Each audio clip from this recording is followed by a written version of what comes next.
As they all sat down, Sophie was still in a sour mood after Jacob introduced her as a friend. She was already annoyed at how close he and Cathy were sitting.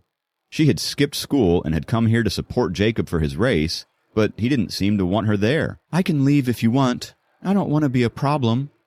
She bit her lip as it hurt to say that. Jacob was a little surprised by this. In his awkwardness, he had overlooked the fact that she had come all this way for him. He understood how it must have looked when she saw him being so friendly to Cathy. He felt guilty now. No, you should stay," he said quickly and gave her a warm smile.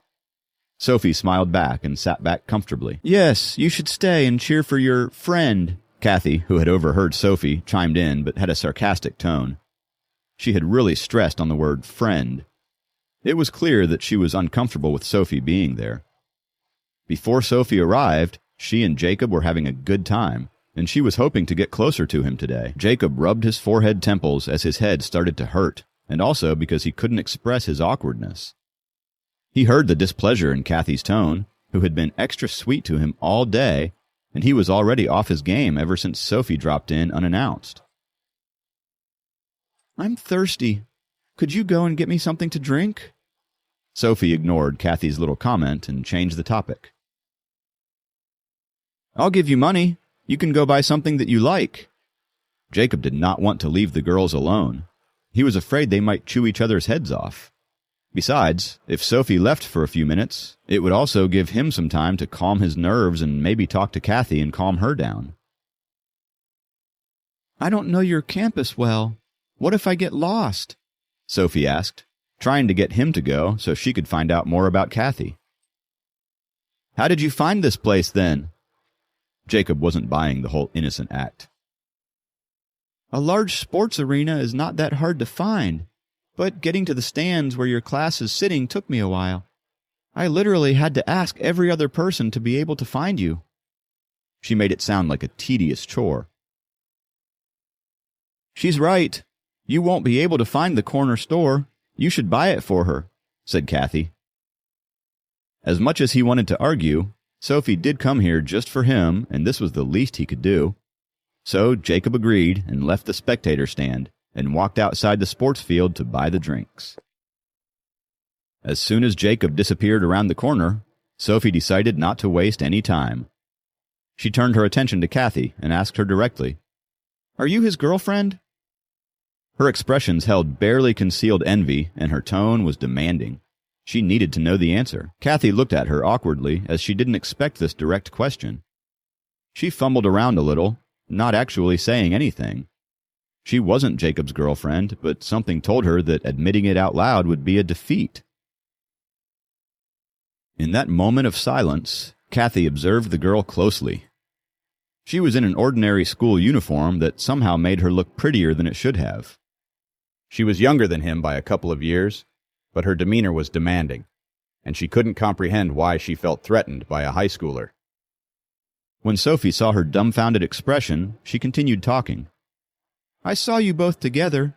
The way you guys were talking with your heads together, and you handing him that bottle of water." Sophie trailed off as she felt upset. "Oh, about that." Cathy was relieved. "He's just like you. He didn't bring anything to drink, so I gave him a bottle of water. That was it." "So you're not his girlfriend?" Sophie tilted her head and looked at Cathy, double-checking as if she was challenging her to say yes. Cathy couldn't say the word no, so she just shook her head to answer Sophie. "It's good he's not your boyfriend. He's completely useless." Sophie attempted to joke once she got her answer. Cathy just smiled back at her and didn't comment. But as soon as Sophie gave her the satisfied nod, she decided that it was her turn to snoop now. "So, how long have you known Jacob? I mean, you seem to be good friends, right?" Cathy didn't want to be direct, but she wanted to know the deal with Sophie and Jacob. "Do you want to hear the truth or the lie?" Sophie decided to have some fun with her now that she was feeling better. "Truth, of course." Even when she added the words "of course," Cathy's tone sounded hesitant. She wasn't sure if she would like hearing the truth. "The truth is—" Sophie paused for a bit on purpose to prolong the suspense, and with it, Cathy's restlessness. After a few seconds, she said, "I'm his fiancée." "What?" Cathy's mouth opened wide, and she nearly stumbled and fell on the spectator stand. Seconds later, Jacob returned with 4 bottles of water. He handed a bottle of water to Sophie, kept one for himself, and gave 2 to Cathy. "Thanks for sharing the water earlier. I thought you might like a refill," he said to Cathy and smiled at her. It made her feel a bit at ease. Some of Jacob's classmates, who were obviously snooping on the 3 of them, spoke up. "Is this your friend, Jacob? Why don't you introduce her to us?" They were teasing Jacob, and he rolled his eyes. He was about to open his mouth and tell them off, but he stopped as Sophie turned around to face them. He expected her to get irritated and tell them off herself, but instead, she gave them her brightest smile and said, "Hi, I'm Sophie. It's nice to meet you all. Do you guys have any snacks on you? I'm rather hungry." The boys were stunned when the girl spoke to them directly. She was rather pretty, and they didn't expect her to give them any attention. They immediately gave her their unopened packets of chips, cookies, and beef jerky. "Thank you, guys." She still had a bright smile on her face, making the guys give her all their attention. She then turned around to face the field and ate her snacks as if it was no big deal. She completely ignored Jacob, who was sitting next to her with his mouth wide open. He could have never imagined Sophie flirting with his classmates and felt a bit annoyed, but he let it go, considering the situation he was in at the moment. Cathy, on the other hand, didn't pay attention to this scene, as she was still hung up on the fiancé situation that Sophie had mentioned. She didn't believe that Sophie was Jacob's fiancé. Instead, she thought that Sophie was simply lying to get under her skin. However, she did hear some rumors of Jacob's engagement when the limousine had come to pick up Jacob. It made her rethink Sophie's comments. But even if that was true, Sophie was a bit young to be someone's fiancé. Could it be that Jacob is engaged to be married to Sophie's elder sister?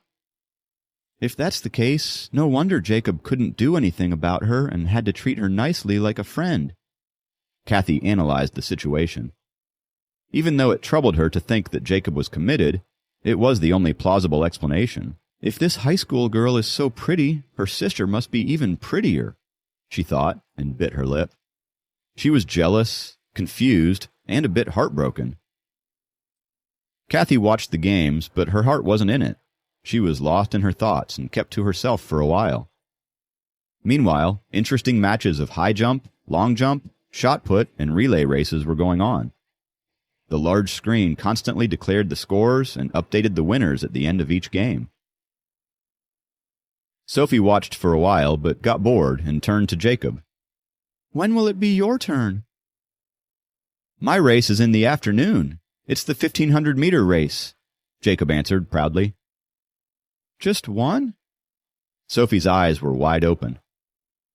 "Oh, I didn't know that the criteria of being your husband was to be able to compete in a decathlon," he whispered to her sarcastically. He knew that she was just teasing him, so he rolled his eyes at her before turning his attention to the field. "Well then, you better win. What's the point of coming all the way here to see you if you don't win the race?" Sophie continued to mock him, not realizing that she had just admitted out loud that she was there just for him. Jacob looked at her as a smile slowly grew on his face. Even though he already knew it, hearing her say that she had come there to see him run had made him feel happy. His confidence grew, and he began looking forward to the race. Please subscribe to the Pocket FM YouTube channel and press the bell icon for instant notification. Check out our channel for more such exciting shows.